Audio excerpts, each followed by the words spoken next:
Hello दोस्तों, मैं सुरेंद्र सारण आप सभी का इस प्लेटफॉर्म पर हार्दिक स्वागत करता हूं। मैं आज आपके इस क्लास में लेकर आया हूं एक बहुत ही महत्वपूर्ण टॉपिक जो रीट भर्ती परीक्षा की तैयारी करने वाले विद्यार्थियों के लिए या सीटेट की तैयारी करने वाले विद्यार्थियों के लिए बेहद महत्वपूर्ण टॉपिक है, जो हमारे संस्कृत व्याकरण का आधारभूत टॉपिक भी है और अपन कह सकते हैं भाषा की जो सबसे शुरुआत होती है, सबसे छोटी इकाई वर्ण। इस टॉपिक से रिलेटेड आज इस क्लास में अपन चर्चा करने वाले हैं। इस टॉपिक के अंदर मैं यहाँ पे वर्ण के प्रकार, उच्चारण स्थान, प्रयत्न, पूरे टॉपिक के संबंध में चर्चा करूंगा दोस्तों। इसी के साथ में ये महत्वपूर्ण इसलिए भी है क्योंकि 2011 से लेकर आज तक रीट की भर्ती परीक्षाओं की अगर यदि बात करें तो लगभग 40 से ज़्यादा क्वेश्चन इस टॉपिक से आ चुके हैं। तो मैं उन सभी प्रश्नों की भी चर्चा इस टॉपिक के अंदर करने वाला हूं, इस क्लास में करने वाला हूं। तो मेरी इस क्लास को पूरा देखें, मेरे साथ में बने रहेंगे तो 100% जो आपकी संस्कृत का बेस है, व्याकरण का बेस जो इस टॉपिक से शुरू होता है दोस्तों, वो 100% आपका कंप्लीट हो जाएगा। और इससे आगे वाले जो टॉपिक है, संधि है, प्रत्यय वगैरह है, उनको समझने में भी आसानी रहेगी। क्योंकि दोस्तों संधि वगैरह होते हैं वो किस आधार पर होते हैं, जब अपने को उच्चारण स्थान आते हैं, प्रयत्न आते हैं, तो हम संधि टॉपिक आसानी से पढ़ सकते हैं। तो एक तरीके से कह सकते हैं ये संधि पढ़ने से पहले पढ़ा जाने वाला आधारभूत टॉपिक भी है। और दूसरा साथ ही इस टॉपिक से सीधे आने वाले जो प्रश्न है वो किस प्रकार से बनते हैं। और पहले की भर्ती परीक्षाओं में जैसे यहाँ पर टैगलाइन देख सकते हैं, ओल्ड क्वेश्चन पेपर्स का टॉपिक वाइज जो हल है, यानी वर्ण टॉपिक से संबंधित जितने भी जो क्वेश्चन आए वो इस वीडियो में उपलब्ध रहेंगे दोस्तों। तो मेरे साथ में बने रहिएगा, आपके वर्ण टॉपिक पूरा भी होगा और साथ साथ में इसके जितने भी पहले प्रश्न आए हुए हैं उन सभी की चर्चा मैं इस क्लास में करने वाला हूं दोस्तों। तो चलिए अपन बात करते हैं वर्ण टॉपिक की। और वर्ण की बात करूं तो दोस्तों यहाँ पर वर्ण में इस क्लास के अंदर मैं बात करूंगा एक तो वर्ण के प्रकारों की, वर्ण कितने प्रकार के होते हैं, उनको किस किन नामों से जाना जाता है और उनके संबंध में कौन कौन से प्रश्न बनते हैं, उन सब की चर्चा करेंगे। इसी के साथ में दूसरा अपन चर्चा करेंगे उच्चारण स्थान। बहुत ही महत्वपूर्ण टॉपिक है दोस्तों वर्ण के अंदर उच्चारण स्थान। और 100% रीट भर्ती परीक्षा में संस्कृत के अंदर प्रश्न आया है हर बार, हर पेपर में, हर लेवल के अंदर। इसी के साथ में अगर यदि ये आपने मेरे से पढ़ लिया तो हिंदी का जो है उच्चारण स्थान वो भी आपके 100% कंप्लीट हो जाएगा दोस्तों। तो यहाँ पर ये जो है करीबन 2 या 3 प्रश्न हर पेपर में आपको मिलेंगे ही मिलेंगे। तो ये वीडियो बहुत ही महत्वपूर्ण होने वाला आपके लिए, तो मेरे बने रहिएगा। इसके साथ साथ में यत्न या प्रयत्न, यानी वर्णों को उच्चारण करने के लिए हम एक जो प्रयास करते हैं वो कौन से यत्न होते हैं, कितने प्रकार के होते हैं यत्न, और उससे संबंधित प्रश्न कैसे बनते हैं, इसकी चर्चा भी अपन करेंगे। आपका ज़्यादा समय नहीं लेते हुए मैं सीधे आता हूं टॉपिक पर। सबसे पहले अपन बात करते हैं दोस्तों टॉपिक वर्ण की। वर्ण कह दें या भाषा की सबसे जो छोटी इकाई है उसकी अपन यहाँ पे बात करने वाला है। तो यहाँ पर सबसे पहले मैं बात करूं पाणिनीय शिक्षा के अनुसार या पाणिनि के मत के अनुसार संस्कृत भाषा में वर्ण कितने होते हैं। तो दोस्तों वर्ण होते हैं 63 अथवा 64।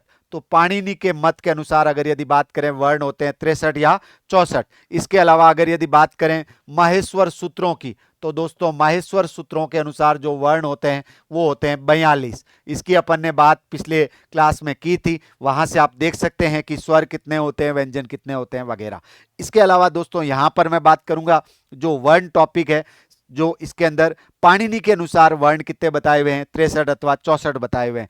इन वर्णों को 2 भागों में बांटा जाता है, स्वर और व्यंजन वर्ण। स्वर को दोस्तों अच भी कहा जाता है, स्वर वर्ण कह दें या अच वर्ण कह दें तो एक ही बात है, क्योंकि जो है स्वरों के लिए माहेश्वरी सूत्रों में अच प्रत्यार प्रयोग में लिया हुआ है, तो स्वरों को अच भी कहा जाता है। अचः स्वरा इति उक्ति के अनुसार इनको अच भी कहा जाता है। और दूसरा व्यंजन कह दें या इनको हल भी कहा जाता है दोस्तों, इनके लिए जो प्रत्यार प्रयुक्त होता है वो है हल। अब बात करते हैं कि पाणिनि ने जो 63 अथवा 64 वर्ण बताए हैं उनमें से जो है स्वर या अच की संख्या कितनी है। तो स्वर बताए हैं 21 अथवा 22, यानी ये जो है वो आपके अथवा में ही रहेगा। तो ध्यान रखना स्वर कितने हैं पाणिनि के अनुसार 21 अथवा 22। बाकी जो है दोस्तों इन्होंने यहाँ पर व्यंजन जो बताए हैं उनको अलग अलग भागों में बांट के इसमें जो सामान्य रूप से व्यंजन है वो आपके बताए हुए हैं 42। कुल मिलाकर के अन्य वर्ण जो स्वरों के अलावा इसमें बताए हुए हैं उसमें 33 व्यंजन है। इसमें जो है व्यंजन बताए हुए हैं वो है 33। इसके अलावा दोस्तों यहाँ पर अयोगवा जो बताए हुए हैं उसमें यम वर्ण भी बताए हुए हैं और इसके अलावा दुस्पृष्ट वर्ण भी बताए हुए हैं दोस्तों। तो यहाँ पर 4 यम वर्ण हैं, 4 अयोगवा बताए हुए हैं और इसके अलावा एक दुस्पृष्ट वर्ण है। 33 व्यंजन है, 4 अयोगवा है, 4 यम वर्ण है और एक दुस्पृष्ट है। तो दोस्तों ये आपके कितने हो जाएंगे यहाँ पर 33, 4 37, 4 41 और एक 42, यानी इनके अंदर स्वरों के अलावा जो व्यंजन बताए हुए हैं वो वर्ण है 42 कुल, लेकिन 33 व्यंजन है, 4 जो है वो अयोगवा है। ध्यान रखना, यहां पर मैं इस संख्या को इधर यहां पर लिख लेता हूं, 4 वर्ण अयोगवा है, इसके अलावा 4 यम वर्ण है और एक दुस्पृष्ट है। तो यहां पर 33 वर्ण अगर यदि मैं कह दूं तो व्यंजन जो शुद्ध रूप से हैं वो कितने हैं 33 है। तो कुल मिलाकर के कितने हो जाएंगे 42। अब इसमें बात करते हैं स्वर कौन से। तो दोस्तों पाणिनि के अनुसार संस्कृत व्याकरण में स्वर 3 प्रकार के होते हैं, ह्रस्व, दीर्घ और प्लुत। उकार के काल के अनुसार उकालो ह्रस्व दीर्घ प्लुतः, इस सूत्र के अनुसार जो है स्वर 3 प्रकार के होते हैं, ह्रस्व स्वर, दीर्घ और प्लुत। एक मात्रा काल जिसका उच्चारण होता है वो ह्रस्व स्वर, 2 मात्रा काल के बराबर जिसका उच्चारण दीर्घ और 3 मात्रा काल के बराबर जो उच्चारण होता है वो प्लुत स्वर होता है। इसमें सबसे पहले अपन बात करते हैं कि पाणिनि के अनुसार जो 21 या 22 स्वर है उसमें ह्रस्व कितने हैं 5 है दोस्तों, दीर्घ कितने हैं 8 स्वर दीर्घ होते हैं। संस्कृत में ध्यान रखना ह्रस्व स्वर कितने होते हैं 5 और दीर्घ स्वर कितने होते हैं 8 और प्लुत स्वर कितने होते हैं दोस्तों 8 अथवा 9। 8 अथवा 9 क्या होते हैं प्लुत स्वर। और इसके अंदर यहां पर सीधे सीधे अगर यदि बात करूं दोस्तों तो इसके अंदर कौन कौन से ह्रस्व स्वर होते हैं यहां पे ध्यान रखना है। सीधा पूछेंगे निम्न में से कौन सा ह्रस्व स्वर है या नहीं है। ह्रस्व स्वर अब वापस यहां पे मैं एक बार फटाफट से आपको बता देता हूं। वर्ण 63 या 64, संस्कृत में बोलते हैं त्रिषष्ठी, चतुष्षष्ठी, वा। यहां पर वा का मतलब अथवा।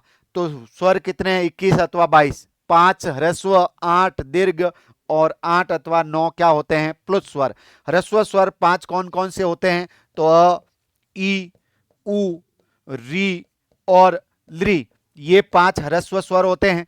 अ का जो दीर्घ है वो होता है आ, ई का दीर्घ दीर्घ ई, इसी तरीके से ऊ का दीर्घ ऊ और री का जो दीर्घ होता है वो होता है दोस्तों दीर्घ री, लेकिन लृ का दीर्घ रूप नहीं होता है। ध्यान रखना, सीधा प्रश्न बन सकता है कौन से वर्ण के दीर्घ का अभाव होता है तो लृ वर्ण के दीर्घ का अभाव होता है।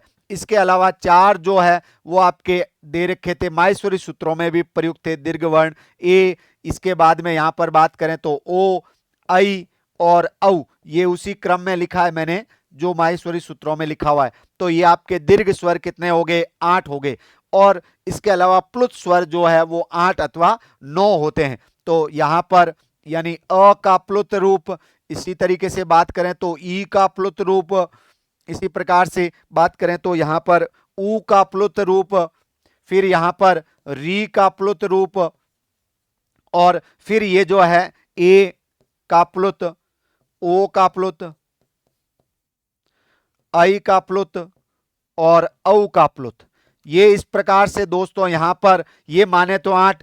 अब लृ का जब दीर्घ नहीं होता है तो इसका कुछ विद्वानों के अनुसार प्लुत माना भी जाता है और नहीं भी माना जाता। तो पाणिनि का अगर यदि पाणिनि के अनुसार लृ को प्लुत माने तो यहां पर कितने हो जाएंगे 64 हो जाएंगे और अगर यदि नहीं माने तो कितने हो जाएंगे 63। यानी जो ये अथवा वाला है वो लृ के प्लुत रूप को लेकर के अथवा लिखा हुआ दोस्तों, इसी वजह से दोनों ही मान्य है 63 या 64। फिर अगर यदि बात करें तो ह्रस्व स्वर 5 ये है, 8 ये है दीर्घ और प्लुत ये। प्लुत का उच्चारण सिर्फ उच्चारण में प्रयोग करने के लिए, उच्चारण के लिए प्लुत वर्ण बनाया हुआ है। उच्चारण काल के अनुसार जिसका 3 मात्रा काल होता है वो स्वर प्लुत होता है। इसमें अगर यदि यहां पर व्यंजनों की बात करें तो व्यंजन दोस्तों यहां पे 33 होते हैं जिनको अपन संस्कृत में बोलते हैं त्रयस्त्रिंशत्। यानी अगर यदि पूछ ले कति व्यंजनाः तो त्रयस्त्रिंशत् व्यंजनाः, तो संस्कृत भाषा में 33 व्यंजन होते हैं। और इसके अंदर 33 व्यंजनों में स्पर्श की बात करूं तो दोस्तों स्पर्श कितने होते हैं, स्पर्श 25 व्यंजन स्पर्श व्यंजन कहलाते हैं। स्पर्श व्यंजनों को ही दोस्तों यहां पर बात करें दूसरे शब्दों में तो इनको यहां पर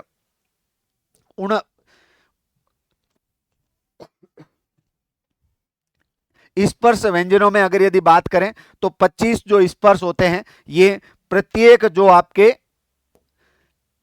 वर्ग के, जैसे क वर्ग का 5, च वर्ग के 5, ट वर्ग के 5, त वर्ग के 5 और प वर्ग के 5, इस तरीके से कु चू टू तू पू, ये इनका जो है वर्ग का समूह। जैसे क वर्ग को जहां पे भी सूत्रों वगैरह के अंदर लिखा गया वो कु लिखा गया है, तो कु का मतलब क वर्ग होता है, चू का मतलब च वर्ग, टू का मतलब ट वर्ग। इसी कारण से दोस्तों ध्यान रखना, स्पर्श व्यंजनों को उदित वर्ण भी कहा जाता है। क्या कहा जाता है? उदित वर्ण। उदित वर्ण कह दें या स्पर्श वर्ण कह दें, एक ही है। तो 25 होते हैं और कौन से होते हैं? क से लेकर म तक, यानी यहां पर कह सकते हैं कादयो मावसानाम स्पर्शः, कादयो मावसानाम, कादयो मावसानाम स्पर्शः, यानी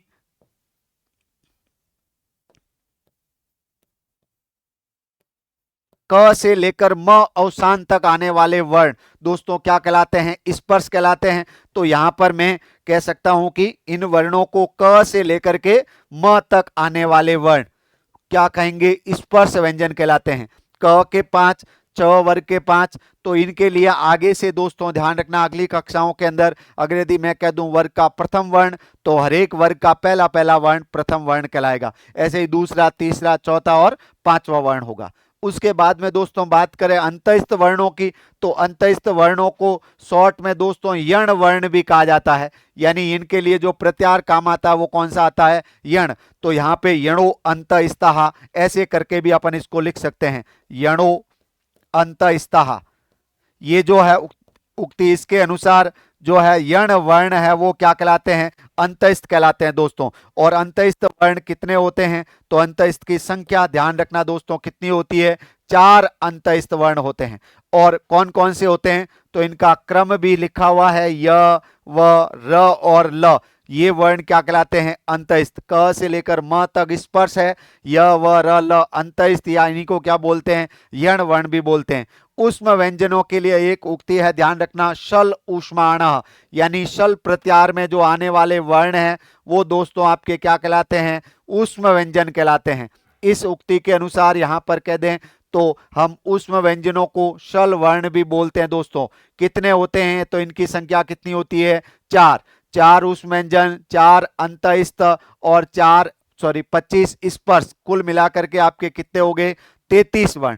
जो ऊष्म व्यंजन है वो कौन कौन से होते हैं? तो दोस्तों यहां पर ध्यान रखें, ऊष्म व्यंजन है वो तीनों ही स और इसके अलावा एक जो ह है, ये आपके ऊष्म व्यंजन होते हैं। तो ये आपके 4 वर्ण है वो ऊष्म व्यंजन कहलाते हैं दोस्तों। तो 4 ऊष्म, 4 अंतस्थ और 25 स्पर्श, कुल मिलाकर के व्यंजन कितने हो गए? 33। इसके अलावा दोस्तों यहां बात करूं मैं तो जो है अयोगवा, अयोगवा आपके कितने होते हैं? 4 अयोगवा माने जाते हैं। 4 अयोगवा कौन कौन से होते हैं? तो एक तो ध्यान रखें अनुस्वार अयोगवा जो है 4 कौन कौन से होते हैं? तो अनुस्वार अयोगवा वर्ण होता है दोस्तों।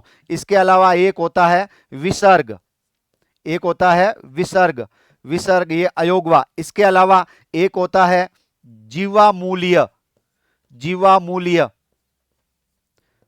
जीवामूल्य वर्ण अयोगवा होता है। और इसके अलावा दोस्तों जीवामूल्य वर्ण कौन सा होता है? ऐसे अर्ध विसर्ग का चिन्ह अगर यदि क के आगे है तो ये वर्ण क्या कहलाएगा? जीवामूल्य कहलाएगा दोस्तों।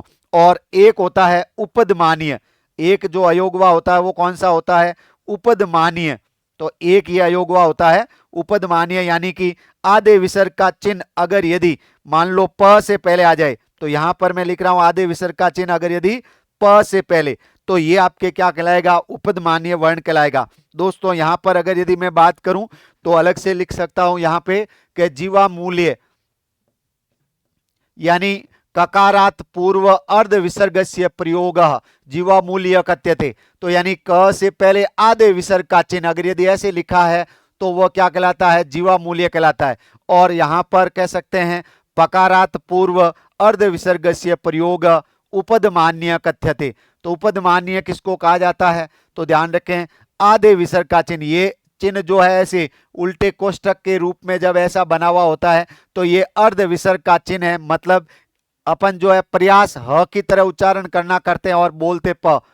प ऐसा जब उच्चारण होता है तो वह वर्ण क्या कहलाएगा? उपदमानीय। तो प से पहले अर्ध विसर्ग का प्रयोग उपदमानीय है और क से पहले अर्ध विसर्ग का प्रयोग जो है दोस्तों जीवामूलीय है। तो ये इस प्रकार से चार क्या हो जाते हैं? अयोगवा।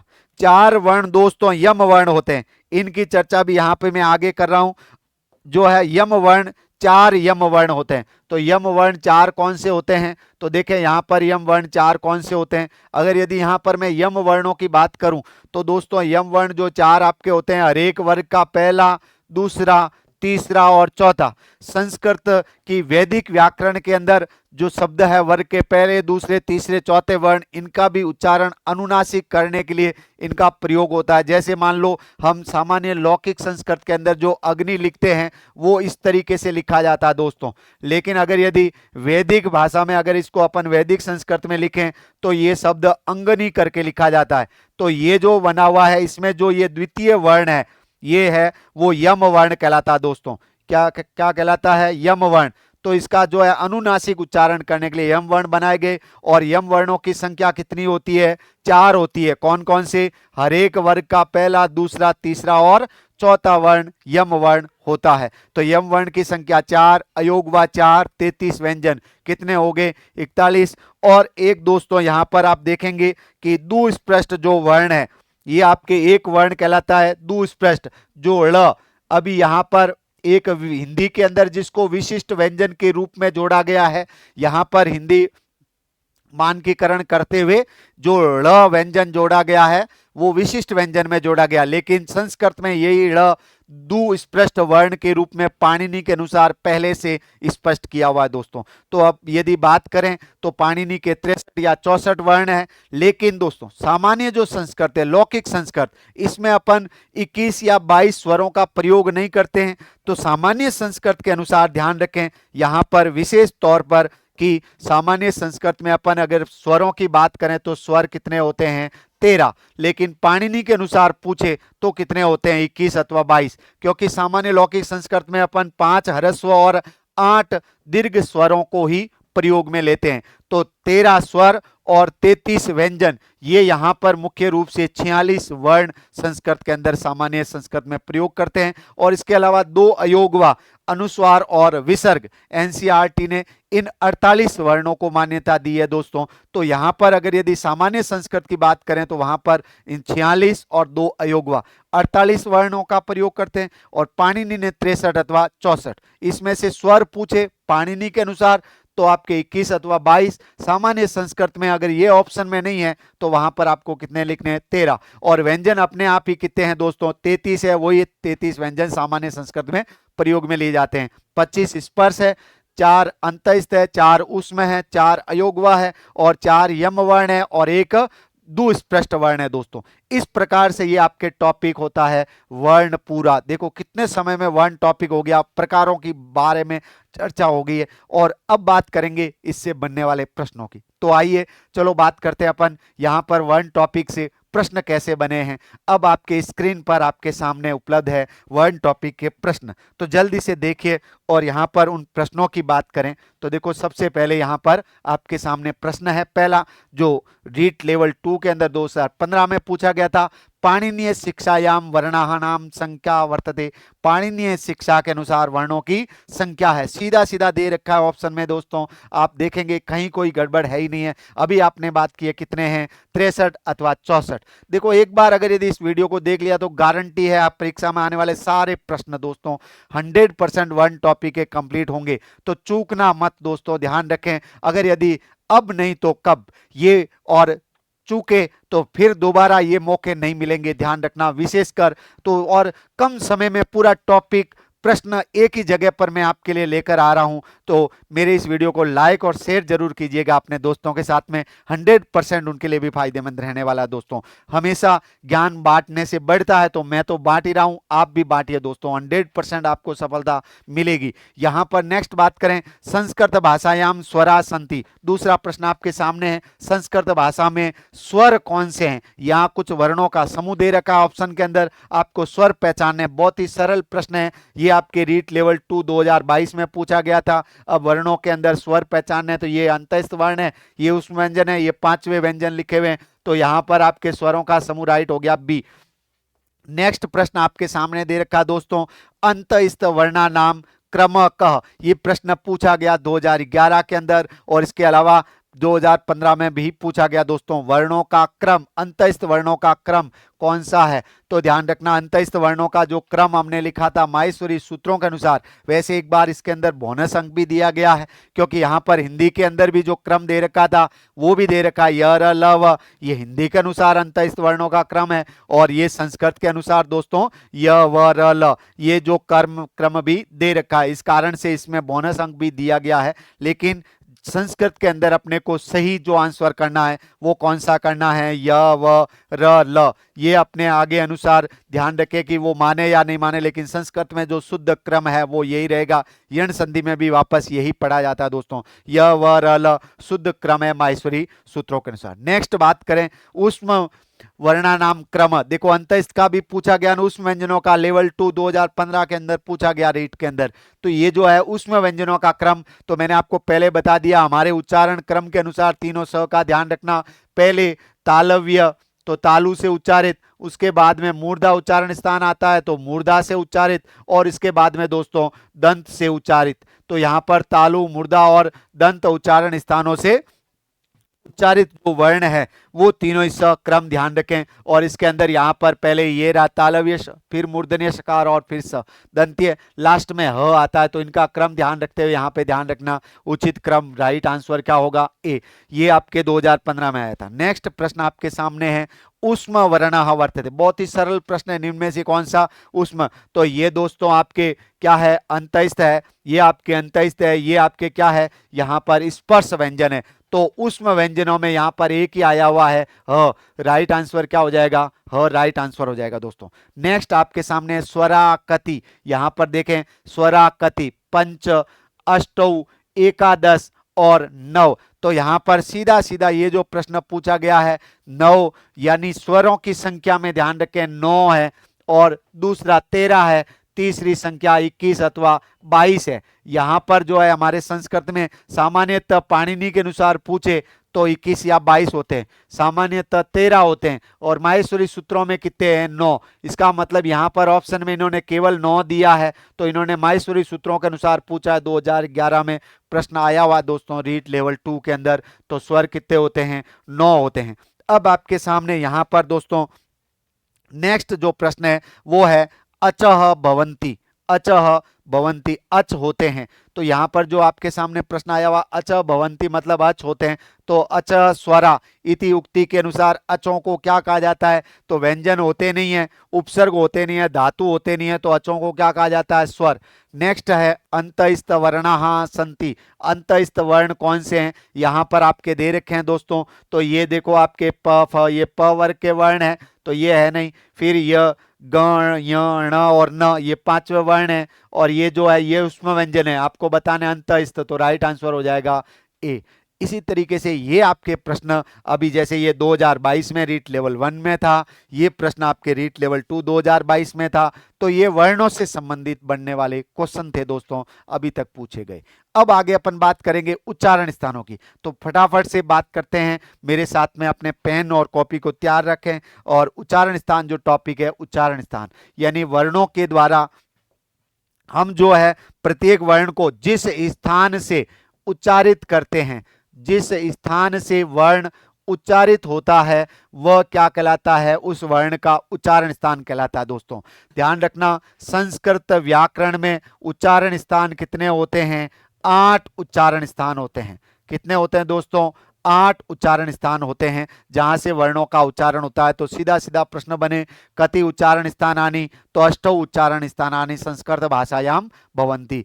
तो ध्यान रखें, संस्कृत भाषा में 8 उच्चारण स्थान होते हैं। इन 8 उच्चारण स्थानों की बात करूं तो कौन कौन से होते हैं? तो कंठ, तालु, मूर्धा, दंत, तो दंत, ओष्ठौ यानी ओष्ठ, ये आपके शरीर के अंदर क्रम के अनुसार ही, जैसे कंठ, इसके बाद में तालू वाला भाग, मुर्दा जो आपके दांतों के पीछे कठोर भाग होता है उसको कहा जाता है दोस्तों। वैसे मुर्दा को ध्यान रखना सिरस भी कहा जाता है, सिरस भी कहा जाता है, और इसको कठोर तालु भी कहा जाता है दोस्तों। तो कठोर तालु भी इसी को कहा जाता है और सिरस भी कहा जाता है। और ये तालु जो है इसको कोमल तालु कहा जाता है दोस्तों।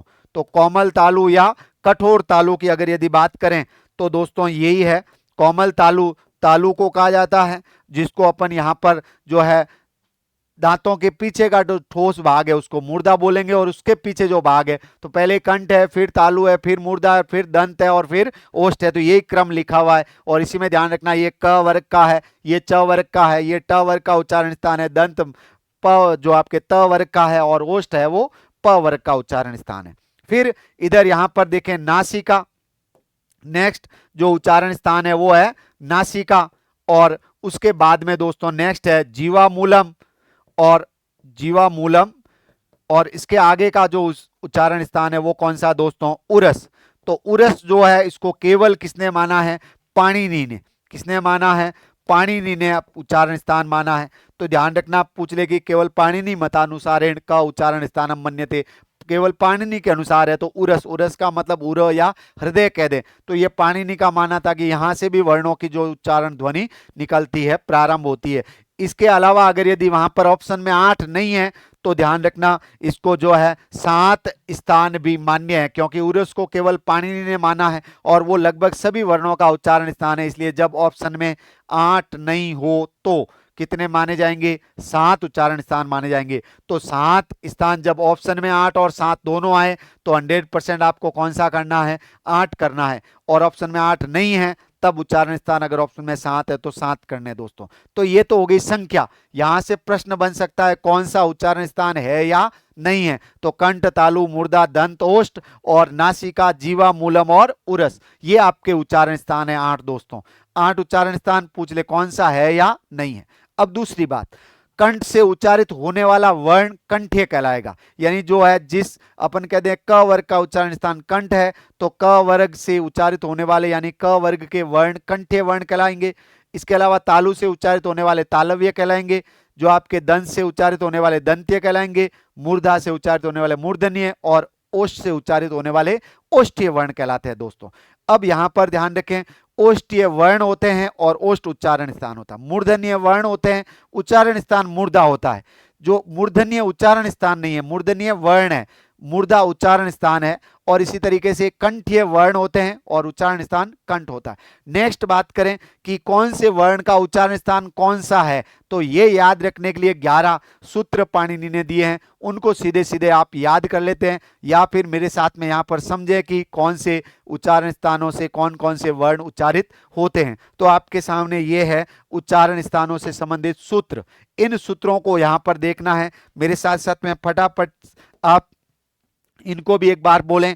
अकुह विसर्जनिया नाम कंठ, यानी कंठ से उच्चारित होने वाले वर्ण कौन कौन से हैं, तो वो सारे इस सूत्र में लिखे हुए हैं। तो देखें दोस्तों, यहां पर मैं फटाफट से इनको लिख देता हूं आपके सामने कि कौन सा है। तो देखो, अ यानी अ और आ का उच्चारण स्थान कौन सा है, कंठ है। कु का मतलब क वर्ग, देखिए यहां पर फटाफट मैं इसमें ही समझा देता हूं लिखने की जगह। तो जो अ और आ दोनों ही अ के साथ में अ और आ हो गया। कु का मतलब अपन ने पहले ही बात की थी, क वर्ग होता है। इसके अलावा ह और विसर्ग, यानी एक विसर्ग वर्ण, एक हो गया ह वर्ण, ह वर्ण। और इसके अलावा कु का मतलब क वर्ग के 5, और एक हो गया अ और आ, तो 2 5 7 और 2 9। कंठ से उच्चारित होने वाले टोटल वर्ण कितने हैं, 9। अ कुह विसर्जनिया नाम कंठ। इसी तरीके से ई और दीर्घ ई का उच्चारण तालु से होता है। इसके साथ में चू का मतलब च वर्ग, तो ये यहाँ पर च वर्ग के 5 वर्ण। इसके अलावा दोस्तों य और इसके अलावा ये स, यहाँ इन सब का उच्चारण स्थान कौन सा है, तालु है दोस्तों। तो कितने हो गए, तो ई और ई 2, च वर्ग के 5 7, य और स 2 हो गए, तो टोटल हो गए 9। तो तालु से भी कितने वर्णों का उच्चारण होता है, 9 वर्णों का उच्चारण तालु से होता है दोस्तों। ध्यान रखें, इन्हीं वर्णों को तालव्य वर्ण भी बोलते हैं।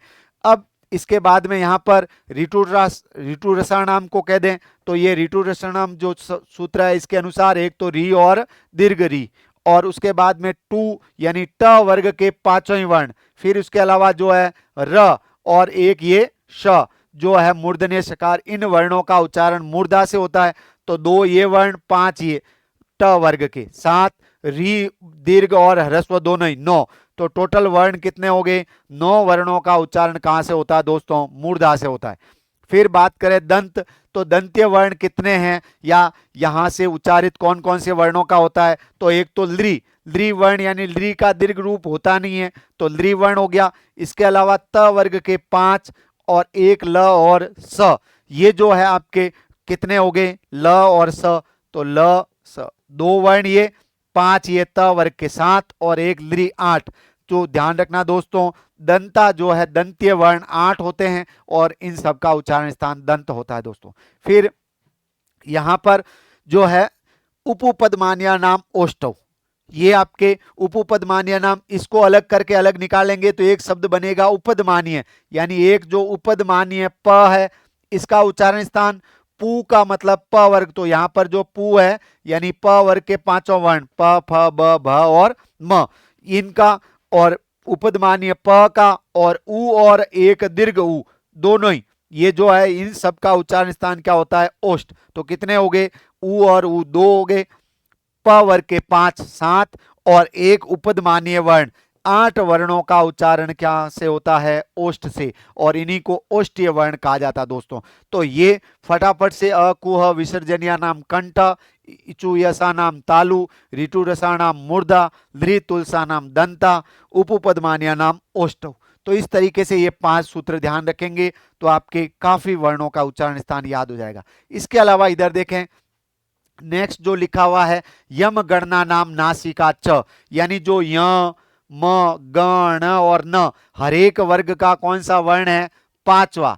तो ये दोस्तों जैसे मान लो क वर्ग का पांचवा कहां से बोला जाता है? कंठ से। जैसे च वर्ग का पांचवा है तो तालु से, ट वर्ग का पांचवा है तो मूर्धा से बोला जाता है। यानी ये अपने वर्ग के साथ साथ नासिका से भी बोले जाते हैं। यानी इन जो हर एक वर्ग का जो पांचवा वर्ण है इनके दो दो उच्चारण स्थान होते हैं। जैसे यहां पर मैं बात करूं हमारे प्रथम वर्ण का जो वर्ग है क वर्ग का पांचवा वर्ण जो ग, इसका उच्चारण एक तो कहां से होता है? अपने वर्ग के साथ कंठ से होता है और इसके साथ साथ इसका उच्चारण कहां से होता है? नासिका से। तो इसका उच्चारण कंठ और नासिका दोनों है। ऐसे ही दोस्तों यहां पर जो है आपके लिखा हुआ य, जो च वर्ग का पांचवा वर्ण है तो इसका उच्चारण स्थान तालु और नासिका है।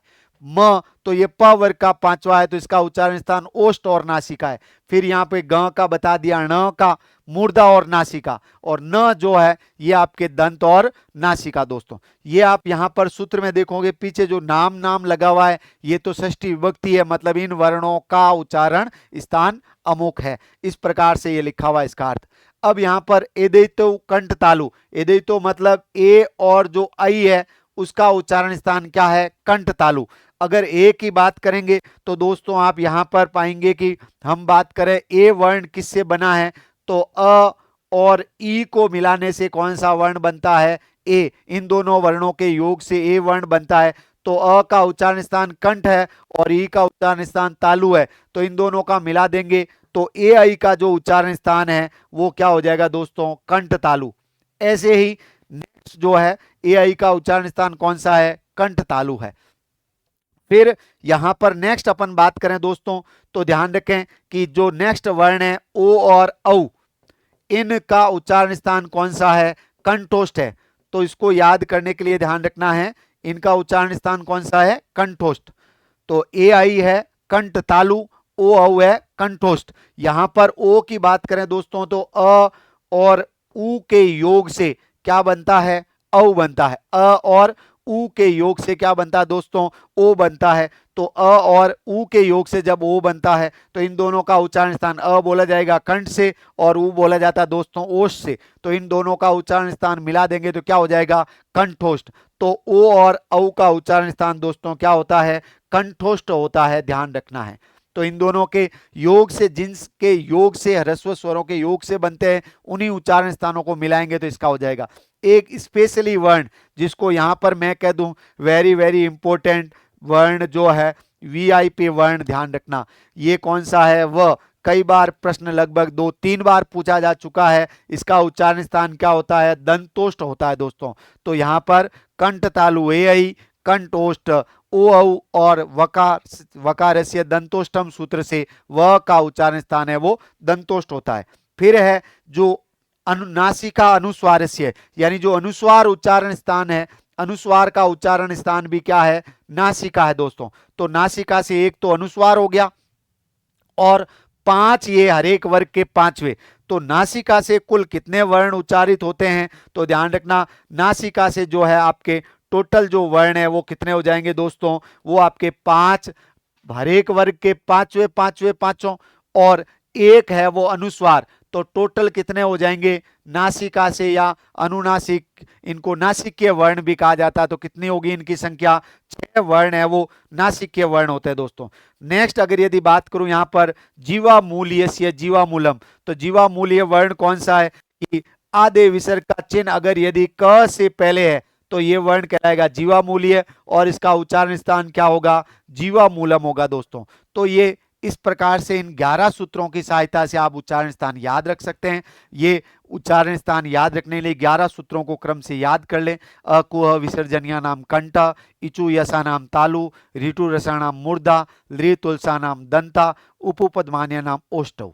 फिर यम गणना नाम नासिका च, फिर यहां पर ऐसे एदितो कंठ तालु, ओदतो कंठोष्टम, वकारस्य दंतोष्टम, और यहां पर नासिका अनुस्वारस्य जीवा मूल्यस्य जीवा मूलम। तो ये सूत्र और इनसे उच्चारित होने वाले वर्ण मैंने आपके सामने लिखे। फटाफट से रिवाइज, क वर्ग ह वगैरह का उच्चारण स्थान कंठ है, च वर्ग ई और ई य स का उच्चारण स्थान तालु है, ट वर्ग का उच्चारण स्थान मूर्धा है, प त वर्ग का उच्चारण स्थान दंत है, आपके प वर्ग का उच्चारण स्थान दोस्तों ओष्ठव है। अ आ की बात करें तो अ आ उच्चारित कंठ से होते हैं, ई और ई तालु से होता है, री री मूर्धा से होता है, लृ जो है वो आपके ये भी क्रम से ही दोस्तों।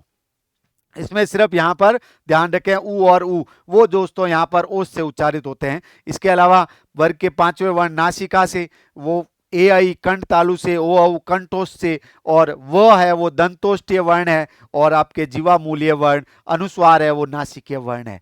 इनके प्रश्न बहुत ज्यादा आते हैं दोस्तों। इन उच्चारण स्थानों से लगभग आपके 27 प्रश्न आए हुए हैं। उन प्रश्नों की यहां पर मैं चर्चा करने वाला हूं, इसके साथ साथ प्रयत्नों की भी आगे चर्चा करूंगा। तो मेरे साथ में बने रहिए, क्लास को लाइक और शेयर जरूर करें दोस्तों, इससे मुझे हौसला मिलेगा। ये बड़ी मेहनत से अलग अलग पेपरों में आए हुए पेपरों से प्रश्न संकलित करके एक ही टॉपिक के प्रश्न में एक ही प्लेटफॉर्म पर आपके सामने रख रहा हूं। ऐसा कहीं पर भी उपलब्ध नहीं मिलेंगे कि पूरे टॉपिक का हल भी है, शॉर्टकट वीडियो भी है, और उसके साथ उसके पूर्व प्रश्न भी उपलब्ध है, और इसके बनने वाले इससे बाहर कोई प्रश्न नहीं जाएगा, गारंटी है मेरी। आप इसको पूरा देख करके अपनी कॉपी में लिखें और इसके साथ साथ इसको एक बार फटाफट से रिवाइज कर लें दोस्तों। 100% आपके वन टॉपिक के सारे क्वेश्चन एक ही जगह एक ही प्लेटफॉर्म पर उपलब्ध होंगे। वो प्लेटफॉर्म है सूर्यज्ञानम, सुरेंद्र सारण के नाम से सर्च करके देख लें, या फिर सूर्यज्ञानम इसको सब्सक्राइब करें। 100% नेक्स्ट टॉपिकों के भी मैं बढ़िया से बढ़िया वीडियो लेकर के आपके सामने हाजिर होता रहूंगा। अब बात करते हैं प्रश्नों की, तो आपके सामने स्क्रीन पर उपलब्ध है ये प्रश्न दोस्तों। यहां पर आपके पहला प्रश्न दे रखा है, ह वर्ण से उच्चारण स्थान, ह का उच्चारण स्थान। अगर सूत्र याद है तो झट से कर लेंगे। 2011 में सेकंड लेवल में पूछा गया प्रश्न है दोस्तों, ह वर्ण से उच्चारण स्थानम, हकारस्य उच्चारण स्थानम। तो ह वर्ण का उच्चारण अ को ह विसर्जनिया नाम कंठ, पहले ही सूत्र के अंदर दे रखा है दोस्तों, और वहां पर उच्चारण स्थान आपका राइट आंसर क्या हो जाएगा, कंठ हो जाएगा दोस्तों। तो राइट आंसर है कंठ। कंठ ह का उच्चारण स्थान, ह के साथ में मैं फटाफट से सूत्र भी बोलूंगा तो रिवाइज होते जाएंगे आपके। अ कु ह विसर्जनिया नाम कंठ, अ आ क वर्ग ह और विसर्ग, इन सब का ह के जैसा ही उच्चारण विसर्ग का होता है, तो ह का जहां कंठ से होता है तो विसर्ग भी कंठ से होगा, ऐसे याद रखो। अ आ क वर्ग के साथ में बोले जाते हैं, ऐसे करके उसका याद रख लो दोस्तों। नेक्स्ट है अस्वर से उच्चारण स्थान, देखो अभी आ गया ये अ का उच्चारण स्थान, ये इधर मैंने बोला ही यानी इसका आ गया अ आ का। तो क वर्ग के साथ बोले जाते हैं उच्चारण स्थान कंठ, ये भी रीट लेवल 2 के अंदर 2011 में पूछा गया है। तो यहाँ पर देखें ये 2 प्रश्न आए उच्चारण स्थानों से। नेक्स्ट आपके सामने प्रश्न उपलब्ध है दोस्तों, कौन सा, विसर्गस्य उच्चारण स्थान, ये भी देखो उसी से है। यहाँ पर मैंने वो भी क्रम भी ध्यान रखा था कि आपको अ को विसर्जनीय नाम याद हो जाए फट से। ये यहाँ पर मैंने अपना बना करके यहाँ पर डाल दिया है कि विसर्ग का उच्चारण स्थान कौन सा है, तो विसर्गस्य उच्चारण स्थानम अपि कंठः भवति, तो कंठ होता है इसका भी, अकुह विसर्जनीय नाम कंठ। ये सूत्र ध्यान रखें, बार बार मैं लिख करके आपको रटा दूंगा दोस्तों, आप तो बस बने रहिए मेरे इस प्लेटफॉर्म पर मेरे साथ में। अकुह विसर्जनीय, यहाँ पर ये इन सब का जो है उच्चारण स्थान कौन सा होता है, कंठ होता है। कंठः अस्य वर्णानाम उच्चारण स्थानम एतेषां वर्णानाम उच्चारण स्थानम भवति। तो च वर्गस्य उच्चारण स्थानम, च वर्ग का उच्चारण स्थान कौन सा है, तो च वर्ग अपने दूसरा सूत्र कौन सा है, इचु यसा नाम तालु। तो यहाँ पर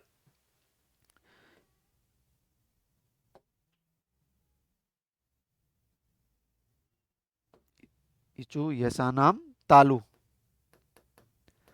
इन वर्णों का उच्चारण स्थान क्या है, तालु होता है दोस्तों। तो इनका राइट आंसर यहाँ पर पूछा है च वर्ग पूरा, तो च वर्ग मतलब चू का उच्चारण स्थान तालु होता है। तो यहाँ पर राइट आंसर ये 2011 में भी पूछा गया और 2017 में भी प्रश्न पूछा गया, 2 बार पूछा जा चुका है दोस्तों, ध्यान रखें। नेक्स्ट यहाँ पर य वर्णस्य उच्चारण स्थानम विद्यते, ये प्रश्न दोस्तों ध्यान रखना 3 बार पूछा जा चुका है, यह वर्ण का उच्चारण स्थान। तो इचु यसा नाम तालु, तो च वर्ग के साथ में ही यह बोला जाता है, और आपके जो है स भी, ई भी और च वर्ग ये सभी एक जगह से बोला जाता है। यह वर्ण का उच्चारण स्थान 3 बार प्रश्न पूछा जा चुका है दोस्तों, एक ही प्रश्न यह वर्ण के बारे में 3 बार पूछा जा चुका है। राइट आंसर आपका क्या हो जाएगा, तालु राइट आंसर हो जाएगा। यह वर्णस्य उच्चारण स्थानम विद्यते, ये प्रश्न संस्कृत टू संस्कृत जैसे पेपर में पूछे गए हैं वैसे संस्कृत में लेके आया हूं, तो इसका भी अभ्यास आपके होता रहेगा। आप अगर यदि दूसरी जगह अपना टाइम वेस्ट कर रहे हैं तो वहां हिंदी वगैरह में प्रश्न दिए हुए होंगे, व्याकरणात्मक दृष्टि से एकदम शुद्ध और स्पष्ट तरीके से आपके सामने लेकर आया हूं। नेक्स्ट प्रश्न है दोस्तों, ज इति वर्णस्य, ज च वर्ग का तीसरा वर्ण है, तो जहां से च वर्ग बोला जाता है वहीं से भी क्या बोला जाएगा दोस्तों, यहाँ पर ज इति, इति मतलब इस या ऐसे, यहाँ पर वर्णस्य उच्चारण स्थानम किम, उच्चारण स्थान क्या है, तो च ज का उच्चारण स्थान क्या है, तालु। 2022 में पूछा गया प्रश्न है रीट लेवल 2 के अंदर दोस्तों। नेक्स्ट, ये सारे प्रश्न पूर्व भर्ती परीक्षा में आए हुए हैं, नीचे यहाँ पर आपके सन भी लिखे हुए हैं, कितनी बार आया है, कौन सा आया है। अब देखो यहाँ से सूत्र से ही डायरेक्ट प्रश्न पूछ लिया गया, ऋतु रसाणाम किम, ऋतु रसाणाम उपयुक्त रिक्त स्थानम पूर्यत, तो अपन पढ़ते हैं ऋतु रसाणाम मूर्धा, मूर्धा शिरस कह दे तो यहाँ पर कठोर तालु, ये सब एक ही है। तो राइट आंसर यहाँ पे क्या हो जाएगा, तो ध्यान रखें मूर्धा। जीवा ध्यान रखना उच्चारण स्थान नहीं है, ये वर्णों का उच्चारण स्थान नहीं है, बस ये एक तरीके से सहायक है। जीवा हो गया, मुख हो गया, ये उच्चारण में दोस्तों सहायता करते हैं। तो यहाँ पर जीवा उच्चारण स्थान नहीं है, उच्चारण स्थान आटीय, कंठ, तालु, मुर्दा, दंत, ओष्ठ, नासिका, जीवा मूलम और उरस। फिर यहाँ पर नेक्स्ट प्रश्न आपके सामने है दोस्तों, री स्वर से उच्चारण स्थानम भवति, री स्वर का उच्चारण स्थान होता है, तो ये इधर दे रखा है ऋतु रसाणाम मूर्धा, तो इसी का आंसर ये 2011 में भी पूछा गया रीट लेवल 1 में, और 2012 में भी कंटिन्यू एक ही प्रश्न आया दोस्तों, यहाँ पर री स्वर से उच्चारण स्थानम, मतलब यहाँ पर जो प्रश्न आए हैं वो सारे पूर्व भर्ती परीक्षा के प्रश्न है और समय वाइज दे रखे हैं दोस्तों। तो राइट आंसर क्या होगा, मूर्धा। फिर नेक्स्ट प्रश्न है आपके सामने कि जो है मूर्धा उच्चारण स्थानम कथ्यते, मूर्धा उच्चारण स्थान कहलाता है किस वर्ण का, ल वर्णस्य, तो लृ तुलसानाम दंता, ल का तो दंत होता है, र वर्णस्य ऋतु रसाणाम मूर्धा, तो र का है वो मूर्धा होता है। बिल्कुल राइट आंसर क्या हो जाएगा, मूर्धा। यह वर्ण का अभी अपन ने बात किया था तालु होता है, और न प वर्ग का 5वां वर्ण है, तो इसका उच्चारण स्थान ओष्ठ होता है दोस्तों। तो यहां पर ये आपके दे रखा है 2011 में, इसका भी प्रश्न आया हुआ दोस्तों। नेक्स्ट प्रश्न है आपके सामने, रकारस्य उच्चारण स्थानम, र का उच्चारण स्थान। देखो यही जो बना हुआ प्रश्न है ये वापस ऑप्शन से उठाकर क्वेश्चन में दे दिया, 2021 में इसी का प्रश्न बना हुआ है। यहाँ पर र का उच्चारण स्थान वही आपके यहाँ पर र का क्या हो जाएगा, मूर्धा। तो र का उच्चारण स्थान मूर्धा होता है, य का उच्चारण स्थान दोस्तों यहाँ पर तालु होता है, इसके अलावा ल का पूछे तो दंत होता है, और व का दंतोष्ठ सबसे अलग दंतोष्ठ होता है। नेक्स्ट अगर यदि प्रश्न की बात करें, बहुत सारे प्रश्न हैं उच्चारण स्थानों के, आप यहाँ पर थक जाएंगे उच्चारण स्थानों के प्रश्न करते करते। फटाफट देखें, मूर्धा उच्चारण स्थान मर्दी, मूर्धा उच्चारण स्थान है, किसका उच्चारण स्थान है? व का बिल्कुल नहीं है, दंतोष्ठ है। यहाँ पर क का कंठ है, प का ओष्ठ है, तो शकारस्य यानी श का, ये देखो यहाँ पर वर्ण को संस्कृत व्याकरण में अकेला नहीं बोल करके पीछे कार लगा करके उच्चारित किया जाता है, लिखा जाता है। तो अकार लिखा हुआ मतलब अ है, पकार लिखा हुआ मतलब प है, और शकार लिखा हुआ मतलब श है। तो ध्यान रखें दोस्तों, जैसा यहाँ पर वर्ण है पीछे कार उच्चारण के लिए उस वर्ण के साथ में जोड़कर लिखा जाता है। नेक्स्ट है मूर्धा स्थानीय वर्णः वर्तते, मूर्धा स्थानीय वर्ण यानी मूर्धा से उच्चारित होने वाला, इसमें मूर्धन्य वर्ण कौन सा है? अ है, नहीं ये तो कंठ्य है, स है, नहीं ये तो दंत्य वर्ण है, प है, नहीं ये तो ओष्ठ्य वर्ण है। तो री जो है ये आपके मूर्धा स्थानीय वर्ण है। 2011 और 12 में ये प्रश्न पूछा गया L1 के अंदर। नेक्स्ट प्रश्न देखें दोस्तों, लृ तुलसा नाम, ये सूत्र ही दे दिया है, इसमें से प्रश्नों जो माहेश्वरी सूत्र के जो आपके उच्चारण स्थान के जो सूत्र है उन सूत्रों में से ही सीधे प्रश्न बन जाते हैं, आधा सूत्र प्रश्न में और आधा ऑप्शन में। देखो ये खाली जगह ढूंढोगे तो मिल जाएगा लृ तुलसा नाम दंता, लृ तुलसा नाम दंता, तो यहाँ पर राइट आंसर आपका ये हो जाएगा दंता। नेक्स्ट है लृ वर्ण से उच्चारण स्थान, ये आ गया लृ का, तो लृ तुलसा नाम दंता है, यहीं पर आपके ये दोस्तों 2022 में आया था, ये जो है ये 2011 में L1 में पूछा गया। तो ये लृ के उच्चारण स्थान कहां से होता है? तो लृ तुलसा नाम दंता, राइट आंसर हो जाएगा बी। नेक्स्ट जो है आपके सामने प्रश्न है, एकारस्य उच्चारण स्थानम भवति, ए का उच्चारण स्थान है, तो ए का उच्चारण स्थान क्या होता है? तो अपन ने बात की कि ए किससे बना हुआ है, उन दोनों को मिला दें, ए बना हुआ अ और ई से, तो अ का कंठ ने ई का तालु, तो ए का उच्चारण स्थान हो जाएगा कंठ तालु। 2011 में, 2021 में, 2022 में 3 बार पूछा जा चुका है ये प्रश्न, 3 बार ए का उच्चारण स्थान पूछा जा चुका है।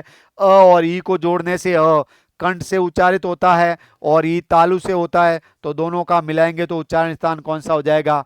कंठ तालु।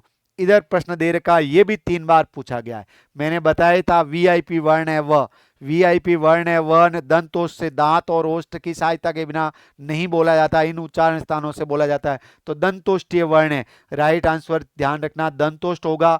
व व्यंजनस्य उच्चारण स्थानम अस्ति, संस्कृत आपको यूं लगती है, बाकी पढ़ने में बहुत सरल है, आप आराम से पढ़ सकते हैं। व व्यंजनस्य उच्चारण स्थानम अस्ति, व व्यंजन का उच्चारण स्थान है, आराम से अर्थ समझ में आएगा दोस्तों। तो दंतोष्ठ 2011 में, 12 में और 17 के अंदर, ये लगभग आपके 3 बार प्रश्न पूछा जा चुका है। नेक्स्ट प्रश्न देखें आपके सामने है, त वर्गस्य, वही लृ तुलसा नाम दंता, तो त वर्ग का उच्चारण स्थान क्या है? ये आपके 2011 के प्रश्न आया हुआ है, तो त वर्ग का, क्योंकि देखो वहां पर हिंदी लैंग्वेज के अंदर फर्स्ट में, सेकंड के अंदर, फर्स्ट लेवल में, सेकंड लेवल में, यहाँ पर फर्स्ट लैंग्वेज अलग अलग, तो इस कारण से यहाँ पर एक ही समय को देखकर यूं नहीं समझे, अलग अलग पेपर के अंदर पूछा गया था, तो इस कारण से यहाँ पर उनकी संख्या ज्यादा है। तो त वर्ग का उच्चारण स्थान ध्यान रखें कौन सा दोस्तों? तो त वर्ग का उच्चारण स्थान कौन सा होता है? दंत, यानी कंठ, क वर्ग कंठ से, फिर उसके बाद में आपका तालु आता तो च वर्ग, फिर आपके मूर्धा आता तो ट वर्ग, फिर दंत आता तो त वर्ग, और प वर्ग का ओष्ठ उच्चारण स्थान है। इधर दे दिया थ व्यंजन का उच्चारण स्थान, L1 में 2011 के अंदर पूछा गया था थ व्यंजन का, थ च वर्ग का, जब आपके यहाँ पर त वर्ग का वर्ण है दूसरा, तो त वर्ग का उच्चारण स्थान दंत है, तो थ का भी कौन सा हो जाएगा? दंत हो जाएगा। नेक्स्ट यहां पर प्रश्न है, ल वर्णस्य उच्चारण स्थानम विद्यते, ल का उच्चारण स्थान कौन सा है? 2012 के अंदर पूछा गया प्रश्न है, तो लृ तुलसा नाम दंता, यानी जो ल है दोस्तों वो त वर्ग से ही बोला जाता है, इसलिए ध्यान रखना संधि करते समय भी ल के बाद में अगर यदि ल आता है तो ये वाला दोस्तों ल जो है वो आपके त के बाद में, त वर्ग के बाद में अगर यदि ल व्यंजन है तो त वर्ग का वर्ण है वो किस में बदल जाता है? ल में। ये लत्व संधि में भी अपन आगे पढ़ेंगे दोस्तों। यहां पर ये 2012 में पूछा गया, ल का उच्चारण स्थान क्या होता है? दंत होता है। नेक्स्ट प्रश्न यहाँ पर आपके दे रखा है ऊ स्वर से उच्चारण स्थानम, ऊ और ऊ का उच्चारण स्थान कौन सा है। तो आपको पता है ये L1 के अंदर पूछा गया प्रश्न है लेवल फर्स्ट में पेपर में, और यहाँ पर आपके ऊ स्वर से उच्चारण स्थानम, ऊ स्वर का उच्चारण स्थान क्या है, तो यहाँ पर उपपदमान्या नाम ओष्ठव जो सूत्र है उसके अनुसार उच्चारण स्थान क्या हो जाएगा, ओष्ठ। नेक्स्ट प्रश्न यहाँ पर आपके सामने है प वर्ण से उच्चारण स्थानम, प का उच्चारण स्थान कौन सा है। तो प का उच्चारण स्थान उपपदमान्या नाम ओष्ठव, प वर्ग का उच्चारण स्थान ओष्ठ है दोस्तों। प बोल के देख लेना, प फ ब, तो ओष्ठ से। तो राइट आंसर यहाँ पर क्या हो जाएगा, सी। 2017 में प्रश्न पूछा गया दोस्तों उच्चारण स्थान का ये। नेक्स्ट है यम गण न व्यंजना नाम उच्चारण स्थानम किम वर्तते। यम गण न का 2015 के अंदर पूछा गया प्रश्न है, और यम गण न वर्ग का 5वां वर्ण है। तो कहां से बोला जाएगा, नासिका से बोला जाता है। कहां से बोला जाता है, नासिका से। मुखम, कंठोष्टम और जीवामूलम। वैसे यहां पर इनको अगर यदि अपन बात करें तो हर एक वर्ग का 5वां वर्ण सूत्र में दे रखा है, इसलिए अपन यहां पर अभी राइट आंसर क्या करेंगे, नासिका। वैसे ये अपने वर्ग के साथ बोला जाता है, लेकिन सूत्र में स्पष्ट लिखा हुआ है यम गणना नाम नासिका, तो उस सूत्र के अनुसार यहां पर राइट आंसर क्या होगा, नासिका। ये L1 में 2015 में पूछा गया प्रश्न था। नेक्स्ट आपके सामने प्रश्न है दोस्तों ओ स्वर वर्ण से उच्चारण स्थानम, ओ का उच्चारण स्थान। तो अपन ने बात की थी कि जो ओ स्वर है वो किससे बना हुआ है, अ और ऊ के योग से। तो अ का उच्चारण कंठ है और ऊ का उच्चारण स्थान कौन सा दोस्तों, ओष्ठ है। तो यहां पर इन दोनों को मिलाएंगे तो वर्ण क्या बन जाएगा, शब्द बन जाएगा कंठोष्ठ। तो ओ और औ का उच्चारण स्थान दोस्तों कौन सा होता है, कंठोष्ठ होता है। तो राइट आंसर होगा कंठोष्ठम। ये आपके 2011 के L1 में था। फिर उसके बाद में देखो L1 2022 के अंदर एक प्रश्न पूछा गया औ। तो जो ओ का उच्चारण स्थान है वही किसका है, औ इत्यस्य वर्णस्य उच्चारण स्थानम अस्ति। इस वर्ण का उच्चारण स्थान कौन सा है, तो औ का उच्चारण स्थान कौन सा आपके यहाँ पर है, कंठोष्ठ। तो राइट आंसर क्या हो जाएगा, बी, कंठ और ओष्ठ। नेक्स्ट प्रश्न है आपके सामने दोस्तों, ये आपके दे रखा है अधोलिखितेषु दंतोष्ठीय वर्ण, दंतोष्ठीय दंत और ओष्ठ से बोला जाने वाला वेरी वेरी इंपॉर्टेंट वर्ण, ये भी 2022 के अंदर पूछा गया।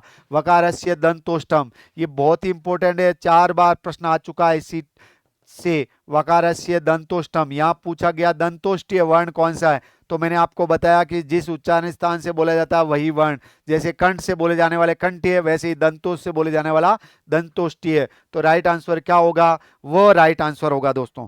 नेक्स्ट प्रश्न है आपके सामने अनुस्वारस्य उच्चारण स्थानम किम, अनुस्वारस्य उच्चारण स्थानम किम, यानी अनुस्वार का उच्चारण स्थान L2 लेवल सेकंड के अंदर 2022 में ये प्रश्न पूछा गया था। अनुस्वारस्य नासिका, इस सूत्र के अनुसार जो है इसका उच्चारण स्थान क्या होता है दोस्तों, नासिका होता है। नेक्स्ट प्रश्न है आपके सामने यहाँ पर ल वर्णस्य कति भेदा। यहाँ पर ये जो दोस्तों प्रश्न है ये आपके वर्ण जो स्वर वर्ण है उनके भेदों के बारे में है। ली है स्वर, सॉरी मिस प्रिंट है, यहाँ पर ध्यान रखें, ली है, ली वर्णस्य कति भेदा। तो ली वर्ण के कितने भेद होते हैं, तो ली वर्ण के सिद्धांत कौमुदी के अनुसार यहाँ पर स्वरों के भेदों की बात यहाँ पर की हुई है।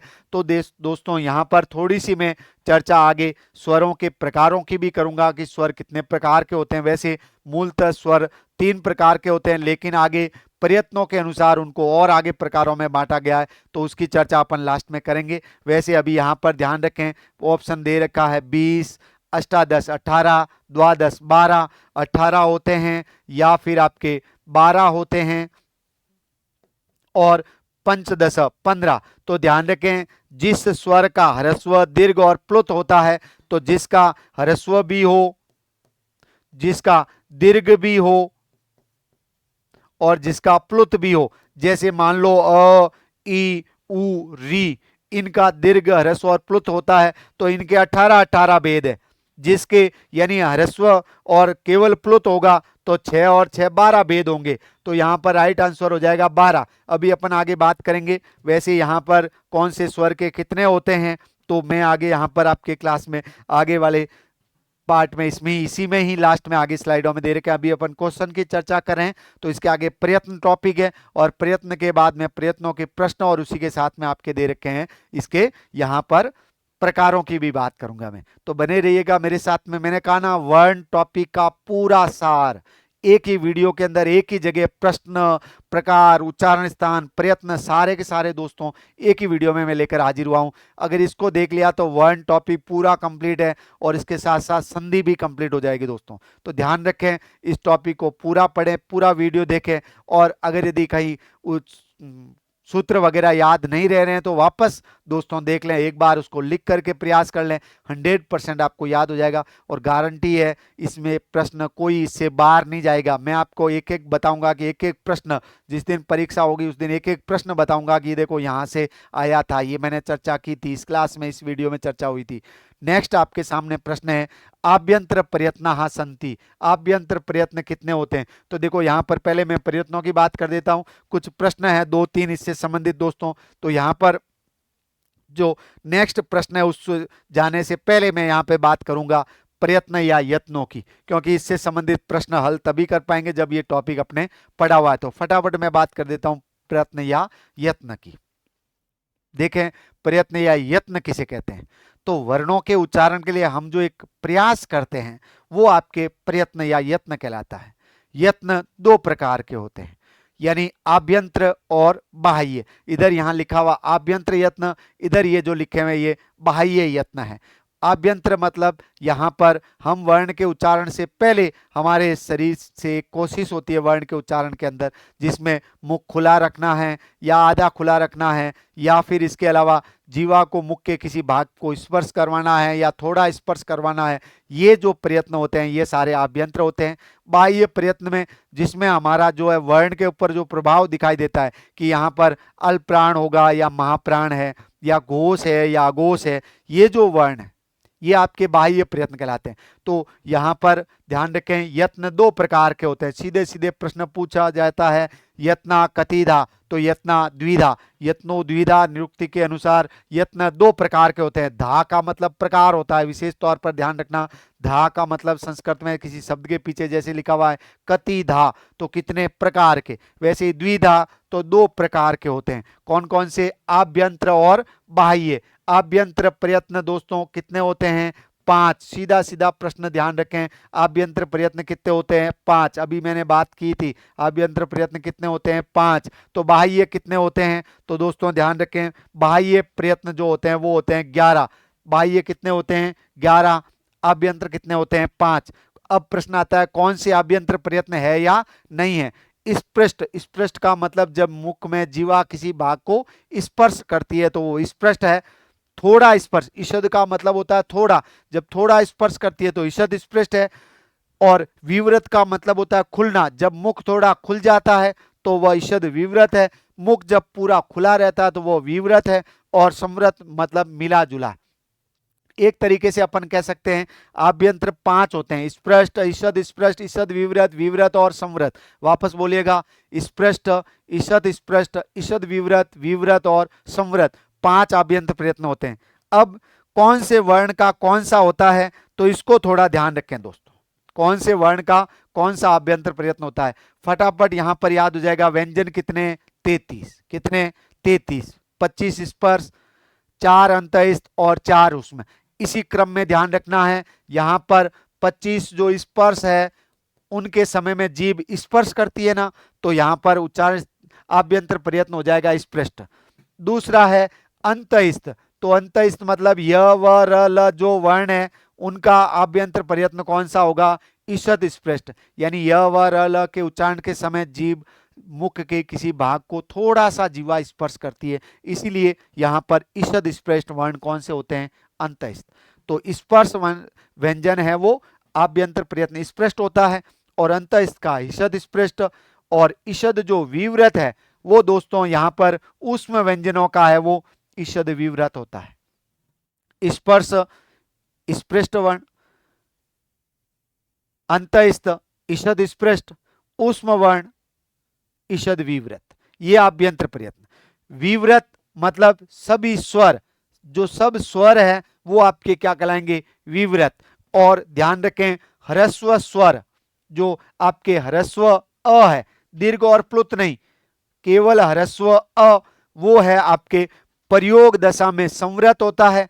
और प्रक्रिया दशा में, यानी व्याकरण प्रयोग के अंदर यहां पर आपके जब उच्चारण करते हैं तो संवृत होता है, लेकिन प्रक्रिया दशा में इसको भी क्या माना जाएगा, विवृत माना जाएगा। तो यहां पर ध्यान रखें दो कंडीशन, अगर यदि मान लो आपके अ के संबंध में आ जाए तो अ वैसे अगर सीधे ही पूछ ले तो संवृत होता है, लेकिन जब दे दे प्रयोग दशा में, एक तो ये कंडीशन तो संवृत, और दूसरी कंडीशन दे दे प्रक्रिया दशा, तो क्या लिखना है, विवृत।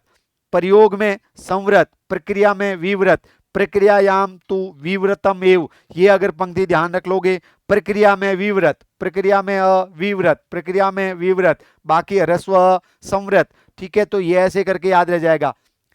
स्पृष्ट अंतस्थ का, ईषद स्पृष्ट अंतस्थ का, स्पृष्ट है स्पर्श वर्णों का, ईषद विवृत है ऊष्म व्यंजनों का, विवृत है स्वरों का अभ्यंतर प्रयत्न। कितने होते हैं, 5। फिर आगे बात करते हैं बाह्य प्रयत्न, कितने होते हैं, 11। 3-3 का जोड़ा याद रखना। अघोष, श्वास और विवार, अघोष, श्वास और विवार, इसको शॉर्टकट में ध्यान रखना। अ से अघोष, स से श्वास और व से विवार, क्या याद रह जाएगा, अश्व। अ से अघोष, स से श्वास, व से विवार। और हरेक ये कौन कौन से होते हैं, तो हरेक वर्ग का पहला, दूसरा और जो तीनों ही स है, ऊष्म व्यंजनों में जो ह के अलावा जो 3 ऊष्म व्यंजन है वो, और हरेक वर्ग का पहला, दूसरा, पहला मतलब क च ट त प, दूसरा मतलब हरेक वर्ग का दूसरा ख फ छ ठ थ, यानी ये जो वर्ण है, ये टोटल 13 वर्ण है, वो अघोष होते हैं, श्वास होते हैं और विवार होते हैं दोस्तों। अघोष, श्वास और विवार। फिर हरेक वर्ग का तीसरा, चौथा, पांचवा, ह, य, व, र और ल, यानी हरेक वर्ग का तीसरा, चौथा, पांचवा, ह, य, व, र, ल, यानी अंतस्थ व्यंजन और ह, कुल मिलाकर के तीसरे पांचों, ज, ब, ग, ड, द, चौथे पांचों, और पांचवे पांचों, यानी यम, गण, न, झ, ब, घ, ड, द और ज, ब, ग, ड, द, हरेक वर्ग का तीसरा, चौथा और पांचवा, 15 वर्ण, और ह 16, 4 अंतस्थ, कितने हो गए, 20 वर्ण। यानी ये जो आपके ये 13 वर्ण है वो आपके खर में गिने जाते हैं। इनके लिए प्रत्यार कौन सा दोस्तों, खर प्रत्यार काम आता है। और ये 13 वर्ण है वो अघोष, श्वास और विवार होते हैं। तो ऐसे ध्यान रख लेना, खर अश्व, यानी खर वर्ण है वो अघोष, श्वास और विवार होते हैं।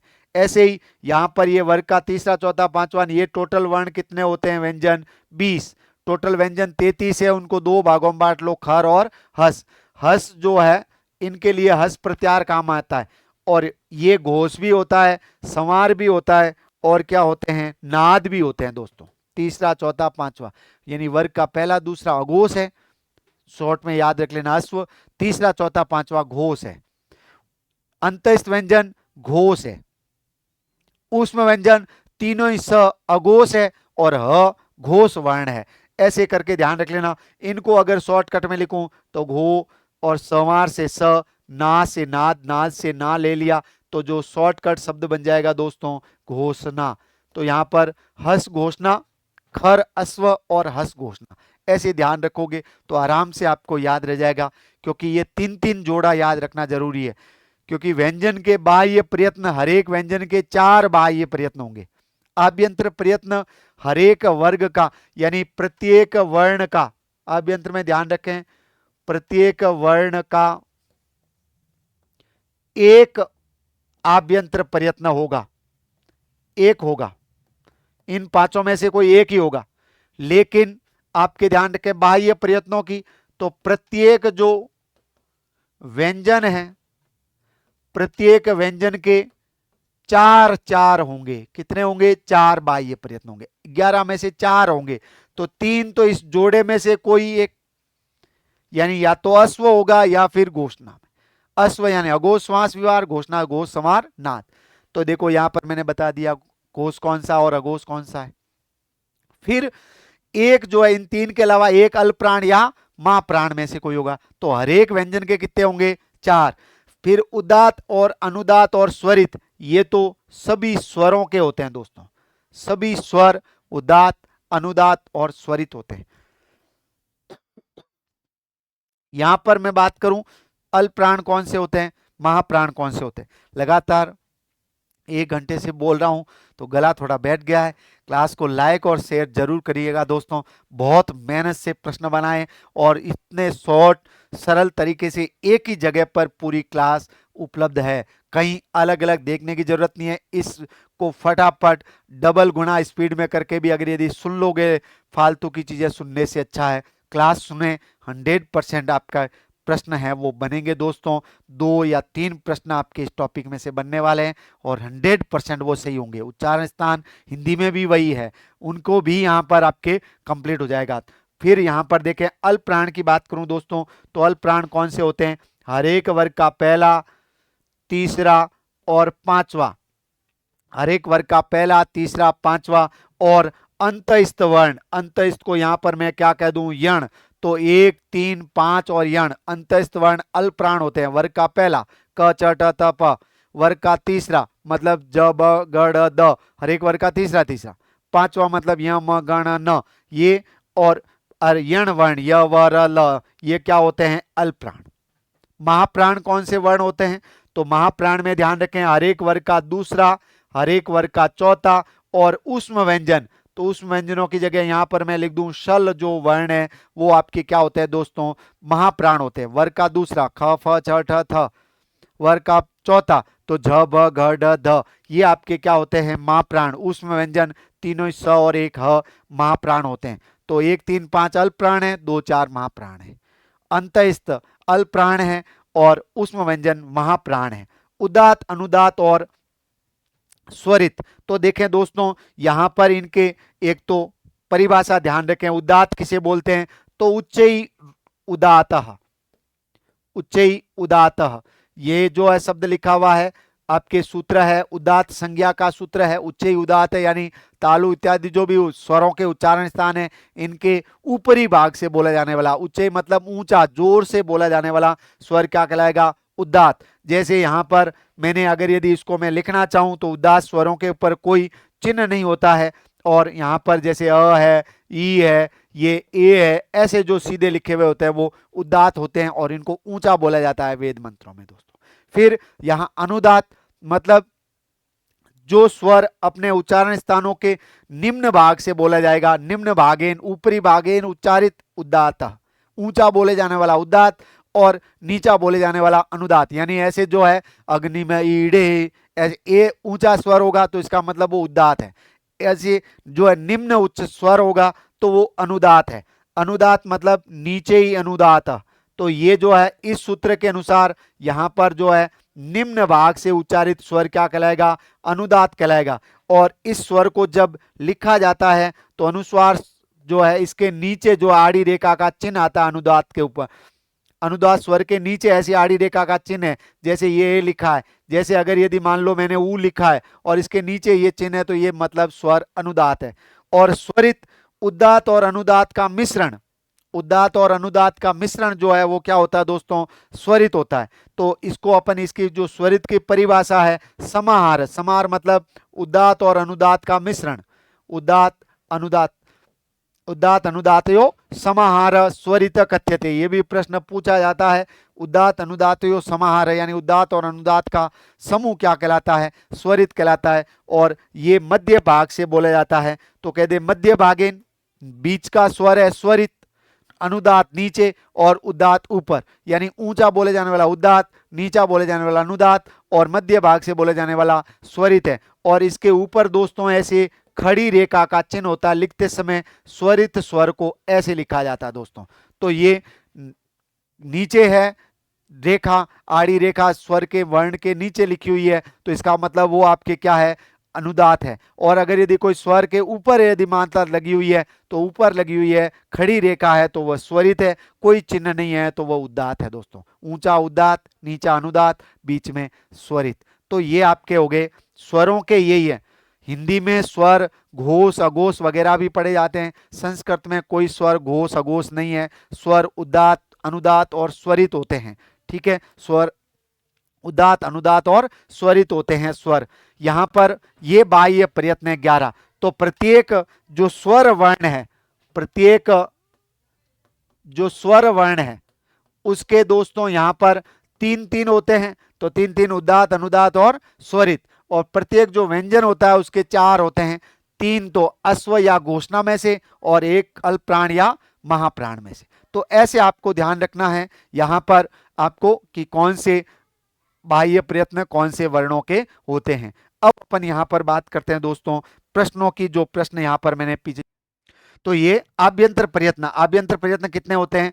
5। नेक्स्ट यहाँ पर देखें दोस्तों बाह्य प्रयत्न कितने होते हैं? तो बाह्य प्रयत्न अभी अपन ने बात की 11 बाह्य प्रयत्न होते हैं। पाणिनि के व्याकरण में स्वरों को क्या कहा गया है? उदात्त, अनुदात्त और स्वरित। ये 2015 में पूछा गया, ये भी 2015 में पूछा गया, ये जो प्रश्न था वो भी 2015 में पूछा गया। तो प्रयत्नों के 3 प्रश्न आए 2015 के अंदर अलग अलग शिफ्ट में। नेक्स्ट अगर यदि यहाँ पे बात करूं दोस्तों स्वर के भेद, तो स्वर ह्रस्व, दीर्घ और प्लुत। जो स्वर ह्रस्व होते हैं उसके भी उदात्त, अनुदात्त 3 हो गए, दीर्घ होते हैं उसके भी उदात्त, अनुदात्त 3 हो गए, और प्लुत होते हैं उसके भी उदात्त, अनुदात्त 3 हो गए। तो ये ऐसे करके फिर हर एक उदात्त जो होता है उसके भी आगे जाकर 2 हो जाते हैं, अनुनासिक और अननुनासिक, अनुनासिक और अननुनासिक, ऐसे ये दो दो इनके और होते जाते हैं। तो इसलिए ध्यान रखना अननुनासिक,